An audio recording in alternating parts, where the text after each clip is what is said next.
अधिकतर लोग यही जानते हैं कि रावण केवल श्री राम से हारा था, लेकिन ये सच नहीं है। रावण श्री राम के अलावा भगवान शिव जी, राजा बलि, बाली और सहस्त्रबाहु से भी पराजित हो चुका था। जानिए चारों से रावण कब और कैसे हारा था। एक बार रावण बाली से युद्ध करने के लिए पहुंच गया था। बाली उस समय पूजा कर रहा था। रावण बार बार बाली को ललकार रहा था, जिससे बाली की पूजा में बाधा उत्पन्न हो रही थी। जब रावण नहीं माना तो बाली ने उसे अपने बाजू में दबाकर 4 समुद्र के परिक्रमा करा दी। बाली बहुत शक्तिशाली था और इतनी तेज गति से चलता था कि रोज सुबह सुबह समुद्र की 4 परिक्रमा कर वो घर लौट आता था। इस प्रकार परिक्रमा करने के बाद सूर्य को अर्घ्य अर्पित करता था।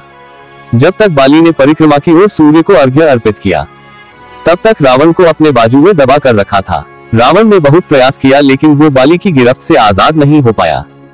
पूजा के बाद बाली ने रावण को छोड़ दिया था।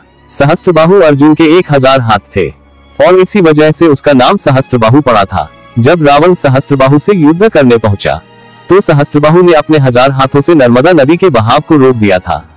सहस्त्रबाहु ने नर्मदा का पानी इकट्ठा किया और पानी छोड़ दिया, जिससे रावण की पूरी सेना नर्मदा में बह गए। इस पराजय के बाद एक बार फिर रावण सहस्त्रबाहु से युद्ध करने पहुंच गया था। तब सहस्त्रबाहु ने उसे बंदी बनाकर जेल में डाल दिया। दैत्यराज बलि पाताल लोक के राजा थे। एक बार रावण राजा बलि से युद्ध करने के लिए पाताल लोक में उनके महल पहुंच गया। वहां पहुंचकर रावण ने राजा बलि को युद्ध के लिए ललकारा। उस समय बलि के महल में खेल रहे बच्चों ने ही रावण को पकड़कर घोड़ों के साथ अस्तबल में बांध दिया था। इस प्रकार राजा के महल में रावण की हार हुई। रावण बहुत शक्तिशाली था और उसे अपनी शक्ति पर बहुत घमंड था। रावण घमंड के नशे में शिव जी को हराने के लिए कैलाश पर्वत पर पहुंच गया। रावण ने शिव जी को युद्ध के लिए ललकारा, लेकिन महादेव तो ध्यान में लीन थे। रावण कैलाश पर्वत को उठाने लगा, तब शिव जी ने पैर के अंगूठे से ही कैलाश का भार बढ़ा दिया। इस भार को रावण उठा नहीं सका और उसका हाथ पर्वत के नीचे दब गया। बहुत प्रयत्न के बाद भी रावण अपना हाथ वहां से नहीं निकाल सका। तब रावण ने शिव जी को प्रसन्न करने के लिए उसी समय शिव तांडव स्तोत्र रच दिया।